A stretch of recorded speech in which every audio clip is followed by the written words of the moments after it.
अस्सलामुअलैकुम। मोहम्मद अज़हर सिद्दीक अपने programme maths views के साथ हाजिर खिदमत है।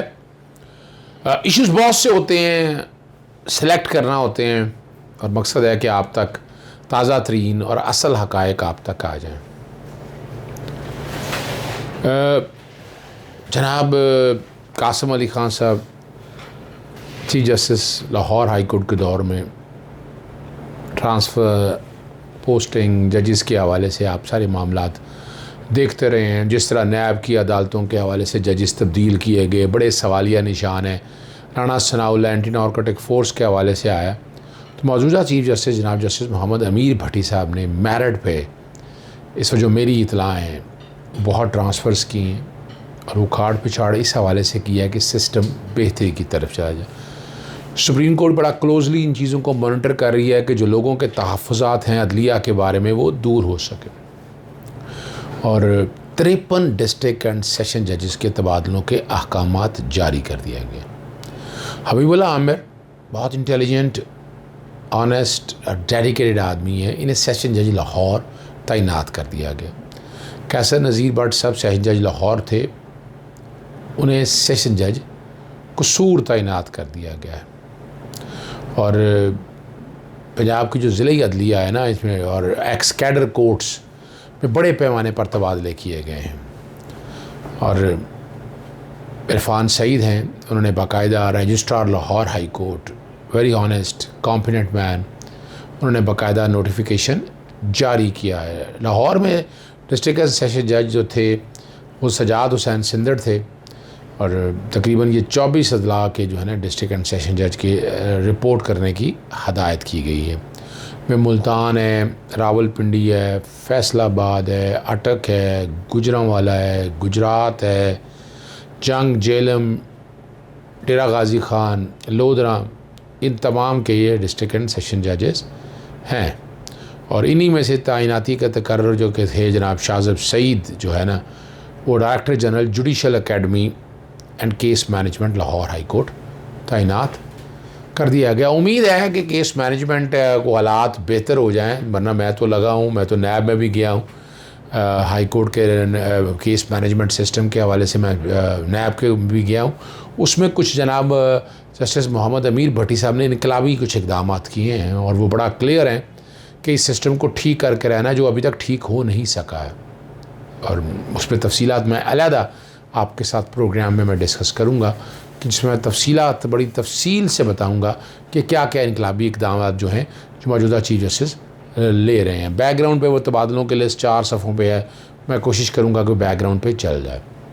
अब ले चलते हैं आपको सुप्रीम कोर्ट इस्लामाबाद। 2 अहम केसेस हैं जिस पर गुफ्तगू करने और साबका अहलिया हैं हिना सईद शहजाद अशरफ की काबिल एतराज़ात जो है ना बीवी की तस्वीर अच्छा रहे, आपके ताल्लुकात जैसे भी रहे हैं, बीवी रही हैं आपकी, शर्म और डू मरने का मकाम है। सोशल वैल्यूज़ हमारे यहाँ रह नहीं गए। हमारे यहाँ सो कॉल्ड लिबरल ने आकर ये किस तरह के जो मर्ज़ी करें, जिस तरह मर्ज़ी कपड़े पहने आप, जो मर्ज़ी आप करें, लेकिन जो तरीक़ा कार कुरान और सुन्ना ने तय दुनिया का नहीं है। दुनिया का अपनी जगह छोड़ें आप। हम ये पता नहीं क्यों सोची समझी बैठे हैं। आप your right of liberty end where the nose of other start, लेकिन ये हमारे यहाँ हो रहा है। और सुप्रीम कोर्ट ने जो है ना केस को दोबारा फ़ैसले के लिए लाहौर हाई कोर्ट भिजवा दिया। 10 साल शादी चली, ये मुलज़िम के वकील ने अदालत को बताया। हिना सईद और शहजाद अशरफ की जायदाद का तनाज़ा हुआ तो इस पर दोनों के दरमियान तलाक हो गई। खातून ने शौहर पर कादियानी होना जो है ना छुपाने का इल्ज़ाम आयद किया। ये वकील हैं, वो कहते हैं शहजाद पर दूसरा इल्ज़ाम जो था वो बरहना तस्वीर अपलोड करने का था। शहजाद अशरफ पहले कादियानी था, अब मुसलमान हो चुका है, ये उनके वकील का कहना। बस ये ड्रामेबाजी इस तरह की होती रहती है जो कि मुझे इसके हालात नहीं पता, मैंने अब तक वो नहीं बताने क्या होना है। नादरा रिकॉर्ड के मुताबिक मुलज़िम का मज़हब तब्दील हो चुका है, ये भी बताया मुलज़िम के वकील ने। असल जुर्म तो तस्वीर अपलोड करने का। जस्टिस उमर अता बंदयाल की सरबराही में ये बेंच कर रहा था। तस्वीर अपलोड करने के शाहिद नहीं है, ये मुलज़िम के वकील ने बताया। साबिक़ अहलिया की तस्वीर मोबाइल में रखना जुर्म नहीं है, ये वकील मुलज़िम ने बताया। तस्वीर उस वक्त की है जब दोनों मियाँ बीवी थे। ये जो वकील है उन्होंने बताया मज़हब का मामला बहुत हसास होता है। काम मुकाम जस्टिस जो है ना जस्टिस उमर अता बंदयाल, और बात बड़ी सही कही है। क्योंकि अगर मुसलमानों की मुसलमानों से शादी हो सकती है, गैर मजहब तो शादी आप कर नहीं सकते हैं ना। और हाई कोर्ट ने सिर्फ मजहबी पहलू पर केस का फ़ैसला सुनाया है, काबिल एतराज़ तस्वीर के मामले को टच ही नहीं किया, देखा ही नहीं है। और दिलों के भेद सिर्फ रब पाक की ज़ात जानती है। जनाब जस्टिस उमर अता बंदयाल का मकाम चीफ जस्टिस ने कहा मुलजिम शहजाद के ख़िलाफ़ साइबर क्राइम लाहौर ने मुकदमा दर्ज किया है। Prevention of electronic crime act के तहत बड़ी तेज़ी से ये काम कर रही हैं। और आपने इसमें रिसेंटली देख लिया है, आमिर मीर भाग गए सारे, असतूर और कई सहाफ़ी जो हैं, अब आपके सामने सज़ाएँ हो रही हैं। तो सिर्फ ये उस तक नहीं है, ये सब लोगों पर अप्लाई होना है। दूसरा बड़ा अहम है, आपको याद होगा SP जो पुलिस है मुफक्कर अदील, वो जो लाश तेज़ाब से डाल के जला के हमारे यहाँ वकील थे शहबाज ततला, उस कॉन्टेक्स के हवाले से और दरख्वास्त ज़मानत जो है ना वापस ले ली, इस बुनियाद पर ख़ारिज कर दी है। केस की समाअत जो है जस्टिस जाजुल हसन की सरबराही में 3 रुकनी बेंच ने की। बहुत ही खौफनाक अंदाज में कत्ल किया गया है, ये वकील मुदई ने बताया। केस में 32 गवाह में अब तक 13 के बयान रिकॉर्ड हो चुके हैं। ये वकील हैं जो मुलजिम अपना जो मुफक्कर अदील है जो SP उसके है, गवाह ना भी हों तब मुलजमान के ख़िलाफ़ ठोक शवाहिद मौजूद हैं। जैसे काजी अमीन जो बेंच में साथ बैठे थे, उन्होंने कहा आप गवाहान वाला दौर चला गया, सज़ा दिलवाने के लिए फ़ोरेंसिक रिपोर्ट ही काफ़ी है। और ये जैसे काजी मोहम्मद अमीन साहब ने कहा मुलजिम SP अफसर था, कत्ल के बाद भाग गया। अब ये बात है, ये कत्ल के बाद भागा नहीं, गिलगित बल्तिस्तान में ड्यूटी दे रहा था। ये वकील मुलजिम ने बताया मुलजिम का टेलीफोन लोकेशन तेज़ाब का ख़रीदना हर चीज़ जो है ना साबित शुदा है। ये मुदई के वकील ने बताया 1 साल से केस में कोई पेशरफ्त नहीं हुई। वकील के मुलजिम ने कहा एक दरख्वास्त वापस ले लें, अब आप दरख्वास्त वापस ले लें, हम पेशरफ्त की हदायत जारी कर देते हैं, जैसे जाजुल हसन ने कहा। और मुफक्कर अदील ने अपनी दरख्वास्त दोस्त को शहबाज ततला को फरवरी 2020, आज हम बैठे हैं अगस्त 2021 में। और आपको याद होगा ये मुलजिम ने कत्ल के बाद मकतूल को तेज़ाब में डालकर गटर में बहा दिया था ताकि एविडेंस ख़त्म हो जाए। मैं आज भी कहता हूँ ये बड़ी फ़ोरेंसिक के हवाले से चीज़ें जब सारी सामने आ रही हैं तो ये कमज़ोर है, लेकिन अगर डे टू डे ट्रायल चलाएं यार, मेरा ख्याल है केस बड़ी आसानी से ये जीत सकते हैं। लेकिन डिपेंड करता है कि वो केस को डे टू डे ट्रायल पर चलाना चाहते हैं या नहीं। हम आपको लिए चलते हैं सिंध हाई कोर्ट पर। सिंध हाई कोर्ट में पता है गुजरनाला बड़ा मशहूर मामला है, तजावज़ात की औड़ में लीज़ मकानात मस्मार करने का मामला है। हुक्म इम्तना दिया जा चुका है, उसके बावजूद FB एरिया कबाइल में घर मस्मार करने के ख़िलाफ़ दरख्वास्त की समाअत हुई है। अदालती हुक्म के बावजूद जवाब जमा न कराने पर अदालत ने बरहमी का इजहार किया। सेक्रेटरी बल्दियात commissioner Karachi, deputy director anti encroachment जो है ना बशीर सिद्दीकी और दीगर को तलब कर लिया।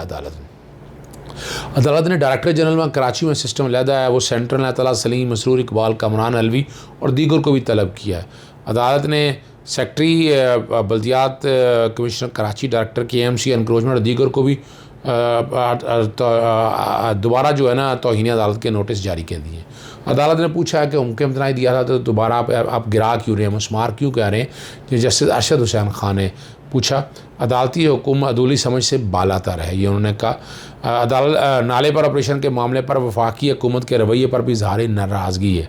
केस में असिस्टेंट अटॉर्नी जनरल अनवर कमाल पेश हुए और कोई भी पेश हो, लेकिन तफसीलात वो अदालत के सामने रखनी चाहिए। अदालत ने हुक्मनामे में तौसीक़ कर दी है। फ़रीक़ैन से 20 सितंबर तक जवाब तलब किया। तोड़े गए मकानात गुजर नाले की हदूद में नहीं आते, ये वकील ने बताया।